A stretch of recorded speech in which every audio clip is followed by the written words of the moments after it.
En claro. algún momento, el incipiente y frustrado dirigente estudiantil que yo era, en realidad ser dirigente, no me interesaba para nada. Me convertiré definitivamente en periodista, y más concretamente en escritor. Antes de titularme de abogado, entro de periodista debutante al diario comunista El Siglo, y en 1968 publicó mi primer libro, Chile Invadido, que tendrá un enorme impacto. En abril de 1971, cuando Salvador Allende lleva 5 meses en la moneda, aparece un segundo libro mío, Chile al Rojo, relato pormenorizado de los secretos de su ascenso al poder. Y más tarde, fruto de una entrevista interminable grabada en 27 cassettes, surge mi libro, Corbalán 27 horas, en diciembre del 72, 9 meses antes del golpe y suicidio de Allende.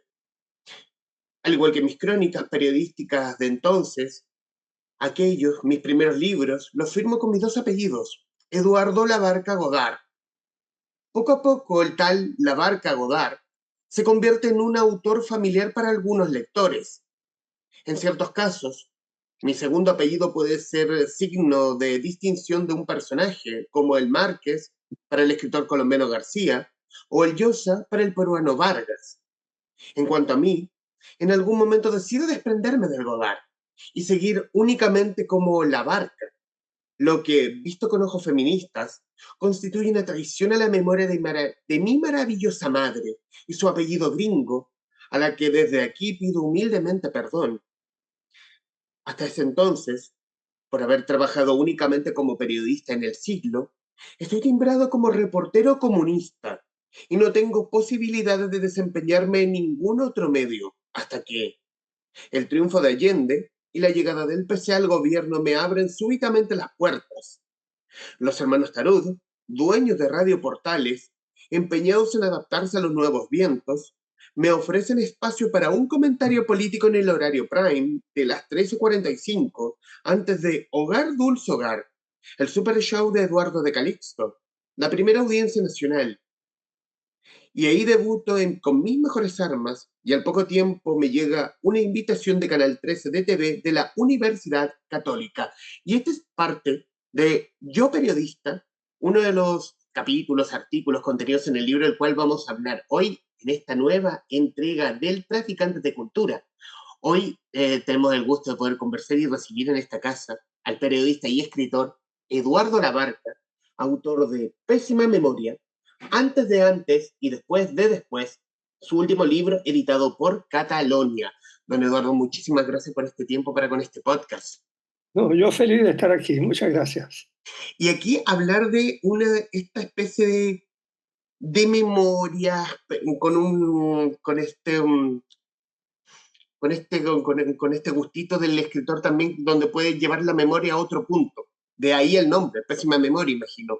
Y aquí hablar y con historias tremendamente interesantes, algunas muy graciosas. Por ejemplo, la del Yo Periodista, esta aventura televisiva que tuvo a esta hora se improvisa de la entonces el canal de la UC. Aquí hablar de la memoria, propiamente tal, hablar de los inicios. ¿Cómo se gesta esta pésima memoria? ¿Mm?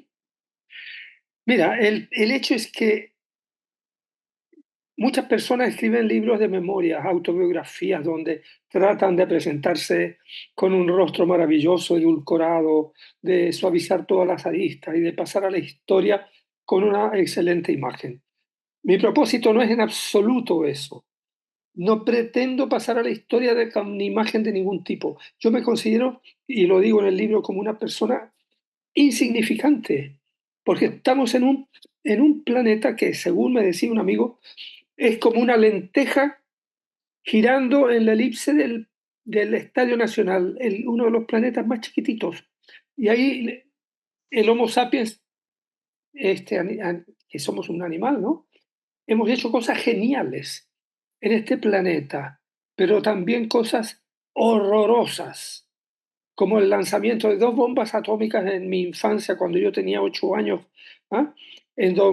Sobre dos ciudades, no sobre ejércitos, y las guerras que tenemos ahora y que hemos tenido siempre desde que nos bajamos de los árboles.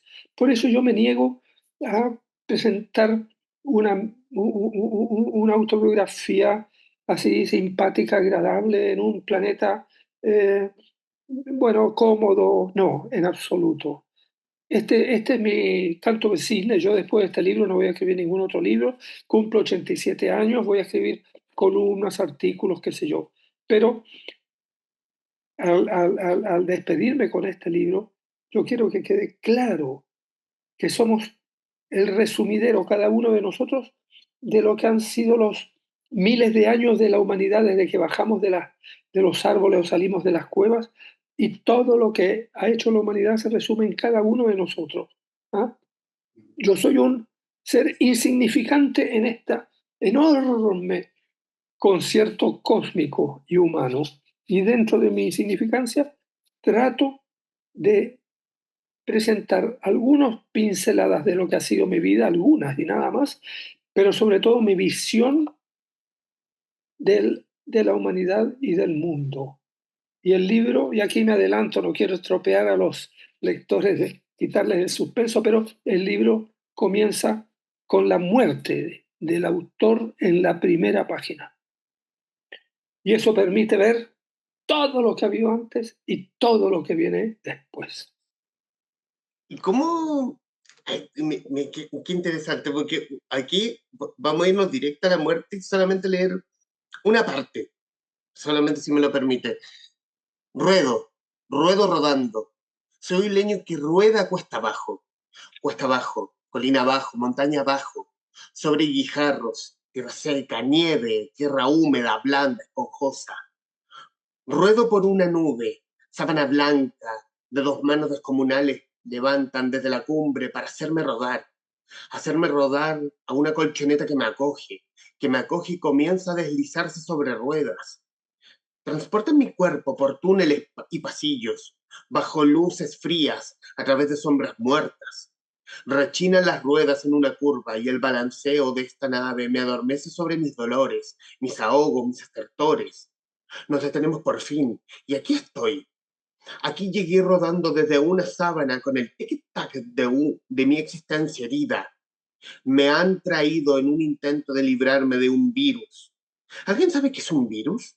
Que carcome mi cuerpo y muchos cuerpos. Un extracto. Y aquí quiero también hacer el ejercicio, porque también está el ejercicio del periodista y también del escritor. Sobre todo, solo por esta primera parte de este, de cómo comienza el libro. ¿Cómo es el ejercicio de escribir? Por ejemplo, echar las palabras directo, no sé, a un computador o un cuaderno, lo que tenga usted a mano. Bueno, yo antes escribía a mano. Mis primeros libros los escribía a mano y tenía unos tarjeteros con miles de tarjetas. Pero claro, las tarjetas se han reemplazado por los archivos en Internet y la escritura a mano por los teclados. Primero las máquinas esas que golpeábamos así, pero ahora la computadora. Pero la fuente de mi escritura, mira, hay algo que he dicho varias veces. Puedo escribir tonterías, pero nunca he conseguido escribir aburrido. O sea, aunque escriba tonterías, la gente algo se va a entretener. Bueno, pero el hecho es que la fuente de mi escritura, del idioma que yo manejo, fuera de lo que hemos estudiado en la escuela, en el colegio, está en que yo soy abogado.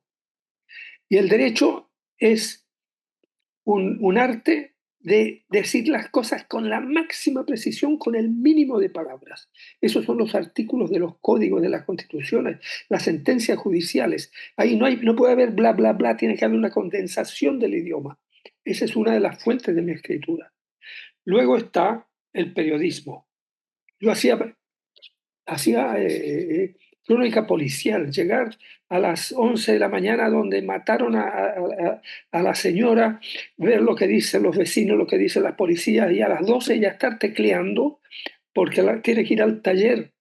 La nota, bueno, eso es la escritura instantánea, pero tratar de ordenar en la cabeza cómo presentar eso en forma verosímil y a la vez atrayente al público. Y mi tercera fuente de la escritura son los 20 años que yo trabajé como traductor. Yo trabajé en Viena en el exilio, yo estuve 40 años fuera de Chile, me reciclé como traductor en el Organismo Internacional de Energía Atómica y también traduje para la Asamblea General de las Naciones Unidas, la UNESCO y otros organismos, en Nairobi, en África, por aquí, por allá.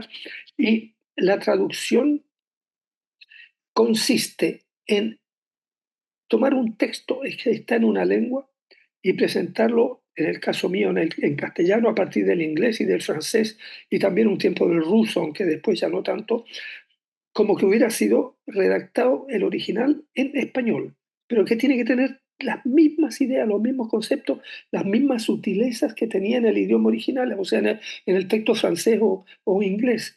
¿Ah? E incluso lograr en el mismo orden, porque cuando están en la asamblea discutiendo un chorizo, así un documento, el presidente dice, la, en el tercer párrafo, la primera idea del tercer párrafo, la segunda idea, la tercera, tú no puedes revolver todo porque no, la discusión se estropea. Sin embargo, a pesar de todo, tiene que sonar como que eso fue pensado en español o castellano. Y entonces esas tres fuentes hacen que yo me siento a escribir y pesco las palabras como hacía cuando era traductor, como si fueran ladrillos, que los vas poniendo así, tiki, taca, taca, taca, en orden, con la rapidez como cuando hacía crónica policial y con el mínimo y exacto de palabras que aprendí en la escuela de Derecho. También siento en el libro de don Eduardo que más que como una cosa más un ensayo, como una crónica informativa, lo siento hablando a usted. Es rara la idea como la voy a plantear. Es como, es como en este momento que estoy hablando con usted y y es su tono, bueno, también visto en otras entrevistas, donde es usted hablando del tú a tú, no el tono, no como el título periodista acá de informándote Oh, hecho A, hecho B, hecho Z. Es como, esto ocurrió acá, esto se me olvidó probablemente y terminamos acá. sí, bueno, la verdad es que ese libro, como decía, no es un libro autobiografía típica, hay ficción, hay invento. Por ejemplo, eso al comienzo es un invento, obviamente, y en varias partes hay invento. Yo invento situaciones, y hay polémica. Yo polemizo, por ejemplo, con el diccionario de la Real Academia Española, que muchas veces tiene unas cosas que se nos paran los pelos, porque yo cuando era traductor tenía que usarlo mucho, ¿ah? Porque había que ser fiel, pero el diccionario de la Real Academia Española, por ejemplo, que no, yo soy un gran bebedor de whisky, pero el diccionario de la academia, yo como los correctores de Internet están conectados con el diccionario de la academia, yo escribo en Word o incluso en WhatsApp, escribo whisky, como se escribe en inglés, W-H, qué sé yo, y me escribe whisky con G, U, dos puntos, Q, U, I. ¿Ah? Y tengo que volver atrás porque si no me va a salir whisky. Yo no quiero beber whisky, yo bebo whisky. Entonces, bueno, el diccionario de la academia es terrible porque es un diccionario fiel a la doctrina de la Iglesia Católica, es un diccionario monárquico, ¿no? De la Real Academia Española. ¿Ah? Entonces, habla de la Iglesia, los sacramentos, como que no hubiera otras religiones, solo existe la Iglesia. ¿Ah? Y en el mundo hay miles de religiones y miles de creencias, ¿no? Hay los sacramentos, esto, otro, la bendición, el bautismo es el católico. ¿Y para qué decir con respecto a la tauromaquia, a los toros? ¿Ah? Resulta que el deporte nacional de España consiste en torturar un toro y matarlo frente a 30.000 personas que están felices, gozando la fiesta, como ellos llaman la fiesta, con mayúscula, la fiesta. ¿Ah? Entonces, el maltrato a los animales en el diccionario de la academia, todo lo que es animal es negativo, porque eso empieza con la serpiente que tentó a Eva, ¿no? Entonces, el concepto de religioso del animal nefasto, ¿ah? Animal es un insulto, ¿ah? Bestia, ¿para qué decir? Alimaña, ¿para qué decir? ¿No? Son insultos. ¿Ah? Entonces, y además los toros son unos malditos animales que hay que torturar y matar. ¿Ah? Y hay como 40 términos de tauromaquia ahí metidos en el diccionario. ¿Ah? Bueno, pero me estoy yendo por las ramas. En el libro entonces yo ajusto cuentas con muchas cosas de mi vida, ¿ah? Con muchas cosas de mi vida ajusto cuentas, trato de ser cuando digo pésima memoria es porque no quiero la memoria simpática, quiero la memoria dura. Y para mí el ser humano, cuando la gente dice, "Ah, esto es inhumano", no, el ser humano es asesino. El ser humano va a la guerra, inventa guerra y masacra y tortura y todo eso no lo hacen unos demonios, eso lo hace el ser humano. Entonces dicen, esto es inhumano, no, esto es humano, la crueldad, lo que hizo Pinochet aquí, la gente que hacían desaparecer, eso no es inhumano, eso es humano, eso somos los seres humanos. Y yo sostengo en el libro que cualquiera de nosotros, usted, yo, los que nos están escuchando o que nos están viendo, según las circunstancias, podemos ser asesinos, torturadores, lo que sea, según donde hayamos nacido, qué recorrido hayamos tenido en la vida, qué es lo que se nos haya atravesado, porque esos soldados que un día estaban en el ejército cuando estaba Allende de presidente y al día siguiente estaban torturando, son los mismos.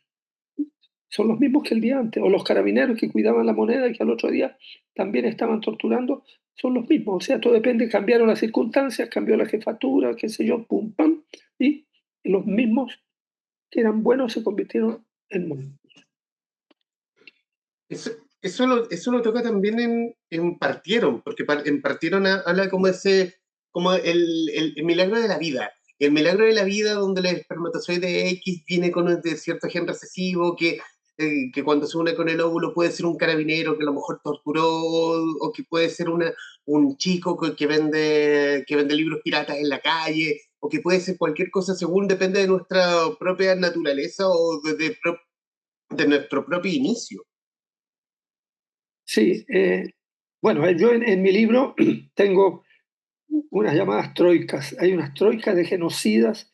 En la troika de genocidas yo tengo a Stalin, tengo a Hitler, a Stalin y a Mao Zedong, gente en cuya responsabilidad recaen millones de muertos, millones de muertos. Mao Zedong no fue tan violento con bombas, con el campo de gas, pero cuando él obligó a las comunas chinas que se dedicaran eh, eh, eh, eh, que instalaran hornos para producir acero y dejaran de producir arroz, la gente murieron millones de personas de hambre. Bueno, entonces esos son los genocidas, yo tengo esas troicas y claro, ahí tengo, por ejemplo, la troika de exterminadores. En la troika de exterminadores yo tengo al Che Guevara, junto con Grigulievic, otros personajes que, bueno, que habría que explayarse. Y porque yo estuve en Bolivia cuando murió el Che Guevara. Yo estuve en Bolivia el día que murió el Che Guevara, yo estaba a 400 kilómetros del lugar donde apareció su cuerpo, en Camiri, y viajé toda la noche y llegué allá a la mañana siguiente. En mi crónica de aquella época, por primera vez aparece el nombre del sargento Terán, el que mató al Che, que entró a matar porque le dieron orden y él lo mató. ¿Ah? Después apareció en todas partes, ¿ah? Pero en mi crónica aparece el nombre del hombre que mató al Che Guevara. Bueno, pues el Che Guevara en una carta le dice a su padre, cuando él está recién empezando en la guerrilla cubana, le dice, he comprendido, he sentido que me gusta matar. Y el Che Guevara sistemáticamente, bueno, ahí yo cuento, no quiero repetirme los episodios en que él deliberadamente, ¡pum!, mató. Y estuvo en la cabaña Fidel Castro, que era muy vivo. ¿Ah? No puso un cubano, puso al Che en el fuerte de la cabaña a hacer todos los fusilamientos que hicieron al comienzo los cubanos de los llamados esbirros. Cuando recién ganó la revolución, pescaron militares, torturadores, asesinos, qué sé yo, y el Che lo fusilaba ahí. Y luego se fue el Che Guevara se fue a hacer la famosa revolución, se fue al Congo, donde hizo lo ridículo en África, con un grupo de cubanos negros, ¿no? Porque como iban a África, iba con cubanos negros. Y luego se fue a Bolivia, donde yo entrevisté a la gente, los que vivían ahí, yo me quedé ahí.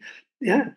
El Che Guevara instaló una guerrilla en Bolivia donde no reclutó ni un solo boliviano de la zona. Venían unos bolivianos del Partido Comunista que eran estudiantes, qué sé yo. ¿Ah? ¿Ah? Y él, pero ahí y la cosa era matar militares, ¿ah? fríamente, bueno, igual los mataron a ellos, igual él se creyó que iba a liberar a toda América Latina y luego terminó como sabemos. El Che Guevara es uno de mis exterminadores en mi libro Pésima Memoria. Y, y quizás puede ser una opinión personal, la fama del Che, hoy convertido como en un icono de poleras, ¿está justificada según usted? Bueno, la última vez que estuve en Cuba se habían permitido pequeños negocios privados para vender a los turistas y conversé mucho con una señora que vendía las poleras. Tenía el Che Guevara, tenía Fidel Castro, tenía Camilo Cienfuegos, tenía una serie. Y me dijo, yo en un mes no he vendido una sola polera con el rostro de Fidel Castro. Y he vendido 200 no sé cuántas con el Che Guevara. ¿Ah? El Che Guevara se convirtió en un símbolo y en Japón los niños andan con la polera del Che Guevara por aquí y por allá. ¿Por qué? Porque, bueno, murió como los santos y su imagen es casi de un Cristo cuando está tirado ahí donde lo mostraron. O sea, el Che Guevara se convirtió en un héroe mundial y bueno, y supo morir a tiempo como los santos. Yo lo digo en el libro, supo morir a tiempo como los santos y supo morir en forma espectacular. Y entonces sus poleras son un gran negocio. ¿Y sabes dónde las hacen? No las hacen en Cuba, las hacen en China. ¿Cómo dice la frase? ¿Como vivir lo suficiente para convertirte en un héroe o morir tarde en un villano o algo así? Claro, sí, así. El, el Che supo morir como héroe, ¿ah? Ujú. Aunque su estrategia ahí, porque ese fue, eso yo lo digo claramente, ¿no? Lo he dicho en unas crónicas y también por ahí de pasada en el libro, el Che se fue a un lugar donde no tenía nada que hacer porque era un lugar de pequeños propietarios agrícolas. Obviamente, una revolución en un tiene que apoyarse en gente explotada, campesinos explotados, obreros, qué sé yo. Pero estos eran pequeños agricultores que tenían un pedacito de tierra y tenían 2 ovejas o 4 vaquitas. ¿Ah? Entonces él, ¿qué es lo que les ofrecía? Les ofrecía muerte, problemas, se iba a meter a las casas de la gente y la gente no quería que apareciera porque después iban a venir los militares y iban a creer que ellos los están ayudando. Venían, pero les tenían que dar de comer y que se iban para más allá, más acá. ¿Ah? Y se fue a ese lugar, ¿sabes por qué? Ujú. Porque vio el mapa de América Latina, vio que eso estaba en el corazón de América del Sur y a partir de ahí él iba a liberar Bolivia, Perú, Ecuador, Chile, todo para arriba hasta América completa y no liberó ni, ni 50 metros. Estamos conversando con Eduardo Labarca, autor de Pésima Memoria, libro editado por Catalonia.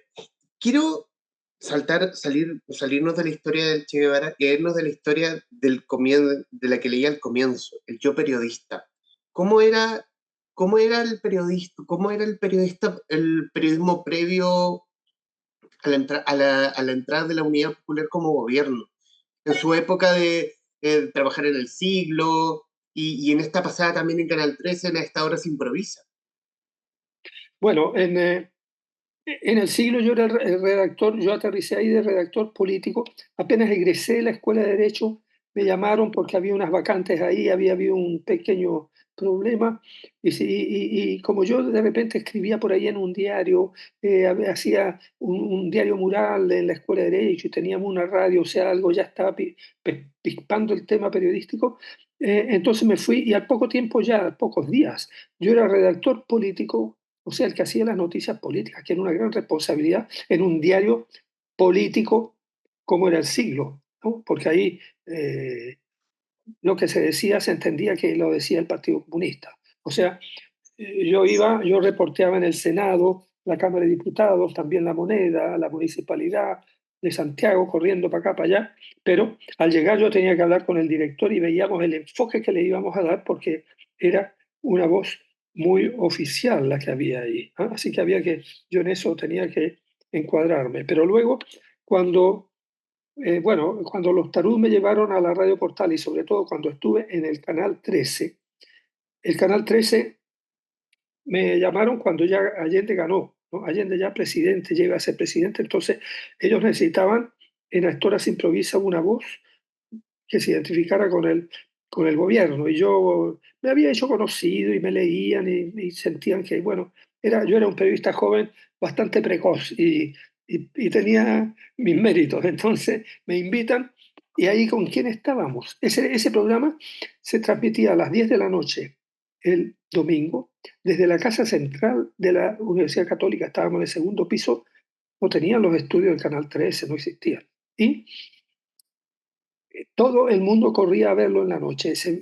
Creo que empezaba, no me acuerdo si a las 10 o a las 9:30, pero no había como hay ahora todos los programas de debate ni entrevistas, ese era el programa. Entonces todo el mundo corría a ver ese programa y ahí estábamos, bueno, estaba Jaime Celedón, el director, eh, que era actor del Teatro Ictus, periodista, escritor, cuánta cosa. Él dirigía el programa y ahí estaban Jaime Guzmán, Jaime Guzmán. Estaba Claudio Rego, padre del intendente. Estaba Julio Martínez, que era experto en deporte, pero un tipo muy brillante. Y pasaban otros por aquí y por allá, siempre había algún invitado. ¿Ah? Entonces, ahí yo con la camiseta del gobierno de Allende, defendiéndome de Jaime Guzmán y Claudio Rego, que tiraban cosas horribles, que a la señora Juanita en Arica, porque no era comunista, no le vendieron un pollo, que al tal en el sur le dieron una paliza porque era demócrata cristiano y qué sé yo, todas esas cosas que para mí era muy difícil contestar. Luego, para el programa siguiente, me habían llamado, me habían desmentido, yo desmentía, pero venían otras historias, ¿ah? Y me convertí en tal vez lo que hoy día es un rostro, porque resulta que yo salía a la calle y si venía una manifestación porque se lo pasaba, el país se lo pasaba en manifestaciones, una manifestación de la Unidad Popular, me aplaudían, compañero, qué sé yo, veamos, sáquenles la mugre, firme. Ya. Y si había una concentración del otro lado, me decían, desgraciado de tu madre, qué sé yo, comunista, y me gritaban, incluso una vez me tiraron un auto encima, que yo alcancé a empujar desde el parachoque, desde adelante, desde el guardabarro, ¡pum! Y salí disparado y caí, pero el auto me lo tiraron a matar mientras yo cruzaba la calle, ¿no? Y yo caí por allá, y varias veces llamaron al canal amenazando que me iban a matar, qué sé yo. Entonces, el canal llamaba a investigaciones, la PDI, y tenía porque yo me iba del canal, yo no tenía auto, yo me iba en micro a mi casa. Yo vivía en la calle Seminario y esto está en la Alameda. Me iba en micro que corrían toda la noche. Pero claro, me venían a buscar de investigación y me llevaban en una patrulla a mi casa. ¿Mm? Y en algunos casos que el asunto era peludo, peludo, se quedaron toda la noche abajo en mi casa, en la puerta, con la patrulla y para qué decir, el día del golpe, a mí me vinieron a buscar ejército, aviación y carabineros. Pero claro, yo apenas supe que había golpe, me disparé de mi casa porque yo dirigía en ese tiempo el noticiario de Chile Films. Yo ya había dejado la tele, la radio, todo para dedicarme al cine. Y bueno, nos fuimos a grabar, filmar toda esa otra historia. Es interesante, y es interesante la forma, volviendo al tema de este conato con Orrego Padre y Guzmán, donde le llega el dato de que de la secretaria de Jaime Celedón, donde se juntaban estos tres en la oficina, en el fondo a conspirar en contra suya respecto de que cómo lo mataban en el próximo capítulo. Lo que ahí llegó una señora en forma confidencial, me contó que ella trabajaba con Celedón, el director del programa, y que en la mañana en su oficina se reunían Claudio Rego, Jaime Guzmán y Celedón para ver cómo me iban a sacar la mugre en la tarde. O sea, Celedón no era nada de imparcial. ¿Ah? Entonces, ella me dijo, pero usted no puede decir nada porque si se filtra, a mí me echan. Pero una vez en el programa yo les dije, oye, era tanto lo que me llovía por todos lados, les decía, oye, parece como que ustedes se hubieran puesto de acuerdo. Eso es todo lo que quería decirle. Ahora, otra cosa interesante, después nos íbamos a veces a la casa de Celedonia y a tomar un whisky, whisky, no un whisky, a tomar Ya. un whisky. Y ahí se relajaba el ambiente. El único que no bebía alcohol era Jaime Guzmán, o no bebía. ¿Ah? Eh, entonces un día yo le digo a él, yo estaba convencido que Chile iba derecho al socialismo. Le digo, oye Jaime, a Jaime Guzmán le digo, ¿qué vas a hacer tú el día que este país sea socialista? ¿Dónde te vas a ir? Y Jaime Guzmán, con su manera que tenía bien, fruncida, me dijo, yo me quedo, me meto al Partido Comunista y los destruyo por dentro. Eso dijo Jaime Guzmán, que en mala hora fue asesinado. Ese era un hombre muy inteligente y tenía mucho que aportar a Chile y tal vez en el paso a la democracia habría contribuido. Muchas historias para destacar en el libro y quiero destacar una en particular que yo encuentro que es bien emotiva y que, en la cual que yo la siento con mucho cariño, que es la que habla de Patricio Bañados, de Así, su amiga, el periodista Patricio Bañados, que la historia comienza cuando usted está escuchando la radio y de pronto en Radio Beethoven se encuentra con la voz de Patricio Bañados. sí, Patricio Bañados, hay que decir que tenía una voz maravillosa y una visión del periodismo y sobre todo el periodismo radial, porque él era sobre todo el periodismo radial y del periodismo de televisión, magnífica. Él había estado en Estados Unidos, trabajó en la BBC, trabajó en la radio de los Países Bajos, las transmisiones internacionales, había conocido de verdad las grandes estaciones de radio internacional y también las estaciones de televisión, ¿no? Entonces, él era un hombre, además, no sé, yo lo conocí desde la adolescencia porque estábamos en un barrio por ahí, él era un poco mayor que yo y era muy talentoso, bueno para el fútbol, las chiquillas se volvían locas por él, etcétera. Y entonces él, además fue el primer chileno que entrevistó a los Beatles y el que transmitió por primera vez una transmisión del mando por televisión, porque la televisión en ese tiempo se instaló el canal de la Universidad de Chile, el de la Católica, era lo que había, televisión universitaria, que la veía muy poca gente, porque los que tenían televisor en Chile se contaban con los dedos de una mano. Entonces, el Pato Bañado, y él no tomó partido político, él siguió haciendo su actividad de, de en los programas deportivos y en los programas informativos y leyendo los noticiarios.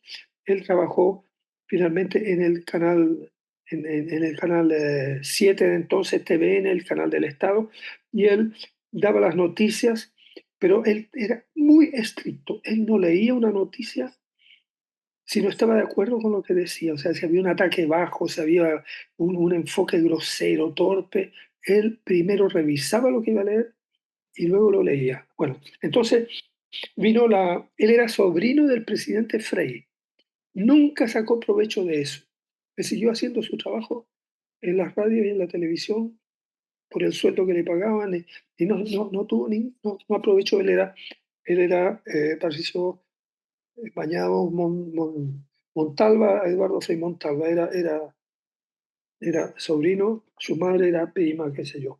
Entonces, cuando vino, yo ya estaba en Moscú, por lo tanto esto no lo viví personalmente. Cuando yo estaba en Radio Moscú, durante la dictadura, él siguió leyendo los noticiarios, por lo tanto tenía ese prestigio y los propios militares no le venía mal que hubiera un rostro de prestigio en la televisión, porque había un montón de periodistas que eran los que hacían el trabajo sucio, que decían que a los desaparecidos lo habían matado el MIR y cosas de esas. No, Patricio Mañado en eso no entraba. Entonces, cuando vino la campaña del no, él aceptó ser el que presentaba la campaña del no. ¿Mm? Él aceptó, siendo que estaba el gobierno militar y él estaba trabajando en Televisión Nacional. Por supuesto que lo cortaron en Televisión Nacional, controlada por los militares. Y él fue el rostro de la campaña del no, ganó el no, volvió la democracia y nadie se acordó de él. Él le interesó volver a la televisión porque lo habían echado. Él podría haber hecho estupendos programas. Él hizo un tiempo unos programas de viaje por América Latina que ahora son habituales, pero en esa época era primicia absoluta. Nada, él fue ignorado, le dieron con la puerta en las narices y él eso le dolió terriblemente. Se tuvo que ir para su casa y él trabajaba como locutor en la radio Beethoven, radio que transmitía conciertos. Se iba caminando desde su casa y de Isidora Goyenechea, por ahí una callecita, hasta la radio, que eran como 6 cuadras, 8 cuadras, todos los días a leer la presentación de los conciertos. Eso es de lo que vivía. Y luego, hace no tanto tiempo, Patricio Bañado se suicidó. Y se suicidó porque, según bueno, yo cuando venía del exilio, cuando ya empecé a venir a Chile, cuando ya me dieron permiso, siempre nos juntábamos y nos quejábamos, nos reíamos, nos contábamos anécdotas, pero sobre todo de la situación en que él estaba. Eso era un dolor tremendo para él, que era un hombre de pantallas, de micrófonos, y tener que estar leyendo, presentando un concierto nada más. ¿Ah? Él hacía unas presentaciones de todas maneras que no era decir tal cosa de Bach, sino que le explicaba quién era Bach, quiénes eran los músicos, la orquesta, hacía unas presentaciones excelentes. ¿Ah? En esa radio que radio musical especialmente.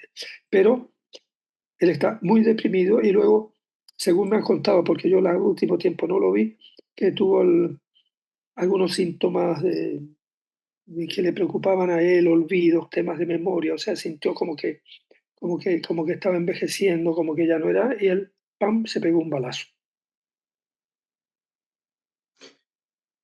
Le digo, uno sabía esa información, pero uno sabía esa información más leyendo redes sociales porque la tele no tocó en profundidad el final de Patricio Bañados. Solamente dijo murió Patricio Bañados, los homenajes propios, homenajes que tarde llegaron, pero homenajes propios de su figura. A su juicio, qué, mejor, qué merecía Patricio Bañados? ¿Merecía un mejor Él final? merecía, él merecía ser el gran presentador, animador y reportero viajero de Televisión Nacional o de otro canal. Pero claro, en las televisiones ya en tiempo de Allende estaban absolutamente banderizadas. Estaba el canal 7 que era con el gobierno de Allende, que era una cosa ya aplastante, que la gente que no era de Allende se desesperaba, y cambiaba el canal 9 que se lo tomó el MIR, que era el de la Chile, y el canal 13 que era el de la Católica, que pronto pasó a ser el canal de la conspiración cuando lo dirigía el cura Raúl Asbun. Bueno, Patricio Bañados, después de la dictadura, mereció ser la gran figura de la televisión. Además, tenía un nivel cultural que en general no tienen muchos los presentadores hoy día de televisión. Él tenía una visión del mundo, había viajado por todo el mundo y estaba con lo más moderno de la televisión. Ahora, una pequeña historia. Uh -huh. Patricio Bañado entró a estudiar Derecho. Cuando yo entré a estudiar Derecho, él entró también, pero no terminó ni siquiera el primer año, porque él era hombre de los medios, ¿no? Pero un día me dijo, mira, tengo un programa en Radio Cooperativa, necesito un ayudante, tú vendrías. Y fue mi primer trabajo. Yo acababa de entrar a la escuela de Derecho, salí del colegio, no había trabajado nunca hasta entonces. Y me fui entonces, él tenía un programa en la Radio Cooperativa, que era un concurso con estudiantes de diversos colegios que llegaban en masa, los mejores alumnos, y tenían que contestar preguntas. Había una especie de olimpiada de conocimientos entre los alumnos de un curso y los de otro, que se sentaban a un lado de la platea, a otro lado de la platea. Ya, entonces la tarea que él me pidió fue que yo preparara las preguntas, ¿ah?, y yo se las iba pasando durante el programa. Claro, preparar las preguntas se dice fácil. Yo me lo tenía que pasar en la biblioteca porque eran unos papelitos chiquititos así, pero cada papelito de ese yo no me podía equivocar. Yo iba a la biblioteca y ahí dale, que dale, que dale. Historia de Chile, historia universal, qué sé yo, las guerras de Napoleón, lo que fuera, biología, química. ¿Ah? Ya, y yo preparaba esos papelitos. Entonces iba por, por curso, o sea, esto empezaba como en las humanidades en ese tiempo, empezaba como tercer año de humanidades, cuarto, o cuarto, quinto y sexto año de humanidades, los tres últimos años de lo que hoy es la enseñanza media. Entonces venían y yo le llevaba la caja y sacaba el estudiante que iba a contestar el papelito, ¿verdad? Leía el papelito y, o sea, el papelito me lo pasaba a mí, yo lo leía y él contestaba y Patricio Bañados, ahí veía, bueno, ¿ah? Iban poniendo puntos. ¿Ah? Pero y en una ocasión, solo en una, que el Pato Bañados llegó muerto con un resfrío y me dijo, mira, yo no puedo presentar el programa, vas a tener que hacerlo tú. Y ahí me tuve que tirar por primera vez frente a un micrófono con la frase con que comenzaba el programa, que él decía, ¿a dónde va la gente por una buena pluma fuente? Y todos los estudiantes gritaban, a Clínica de Pluma Fuente, porque había una en la calle Ahumada, una llamada Clínica de Pluma Fuente. En ese tiempo se usaban las plumas fuentes, hoy se usan los lápiz Bic y todo, ¿no? Donde uno cargaba tinta y qué sé yo. Entonces, esa es la Clínica de Pluma Fuente, auspiciaba el programa, y ahí tuve que yo, ese día que el Pato Bañado no podía hablar, y decir, ¿a dónde va la gente por una buena pluma fuente? A Clínica Pluma Fuente, contestaron todos los chiquillos que estaban ahí. Estaban, cosa curiosa, ¿eh? Nunca recuerdo que hayan traído concursantes mujeres. Estaban los colegios de hombres, el Colegio Alemán, el Instituto Nacional, el Barros Arana, el tal y cual. Nunca, para que veas, era un programa machista, porque nunca vinieron las chiquillas del 7 o del liceo número 1. Qué buena historia, qué buena historia. Don Eduardo, y en el tiempo que nos queda de esta conversación, hablar de sensaciones. ¿Qué sensación le deja en esta pésima memoria? Perdón, ahora sí. ¿Qué sensación le deja esta pésima memoria? ¿Cuál es la pregunta? A ver. ¿Qué sensación como autor, como el contador de estas historias, le dejan estas pésimas memorias? Bueno, aquí este es el raspado de la boya de mi ser, yo mío como ser humano. Algunos recuerdos y muchas reflexiones y unas buenas mentiras, ¿no? Metidas entre medio. Y me da la sensación, como quien dice, de redondear mi vida, porque cuando terminé este libro me vino un vacío. Todavía estoy en ello, ¿no? Porque este libro salió hace 2, 3 semanas. ¿Y qué es lo que he hecho? Si tengo así el montón de libros que se me han acumulado, que tengo que leer, que me estoy debiendo a mí mismo, que son libros que han salido o incluso clásicos que yo decía, y ahora me he metido en cabeza poniéndome como quien dice al día, pero a la vez para llenar el vacío que a uno le deja, sacarse la memoria y sobre todo la pésima memoria. Ahora sí, en el tiempo que nos queda, don Eduardo, quiero darle las gracias por su tiempo para con este podcast, para con los traficantes de cultura, y recomendarles para quienes verán o escucharán este, este video, este audio, recomendarles estas pésimas memorias, un compendio de muy buenas historias, algunas tremendamente graciosas, tremendamente emotivas, algunas quizás irrisorias, pero da lo mismo. Como dice la frase, que no dejes que la verdad arruine una buena historia, y aquí hay buenas historias.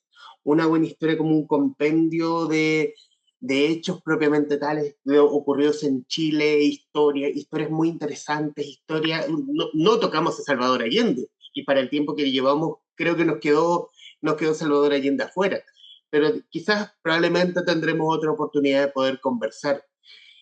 Don Eduardo, estos minutos finales son suyos para que diga lo que guste respecto del libro, de lo que quiera. A ver, ¿qué puedo decir? Si cuando uno termina un libro uno queda totalmente vacío. Bueno, yo espero que este libro haga su camino y que si alguien lo compra y lo lee, que se aburre y que haya un pequeño enriquecimiento de su capacidad de reflexión y de información. ¿Ah? No pretendo revolucionar la literatura chilena con esto, pero sí una cosa, no he visto nunca un libro como este en Chile, ni en ninguna parte del mundo. No, no, no, porque no tiene un género. Novela no es novela. Memoria no es memoria. Ensayo no es ensayo. Es un guiso, una mezcolanza, que lo llaman género híbrido, pero ni siquiera es género híbrido. Yo diría que es género cocimiento a fuego lento. Y veremos cómo le va al libro. Muchas gracias, Bueno, Humberto. Feliz de es- estar en tu programa. muchas gracias, Eduardo. Bueno, es mi género, ese cocimiento, ese es mi género favorito, siempre lo ha sido. Eduardo Labarca, autor de Sí, Pésima Memoria, Antes y Después, libro editado por Catalonia en Conversación, con la guarida de los traficantes de cultura. Ahora sí, don Eduardo, qué gusto. Muchísimas gracias. luego. A quienes nos están viendo y escuchando, gracias por estar ahí. Adiós.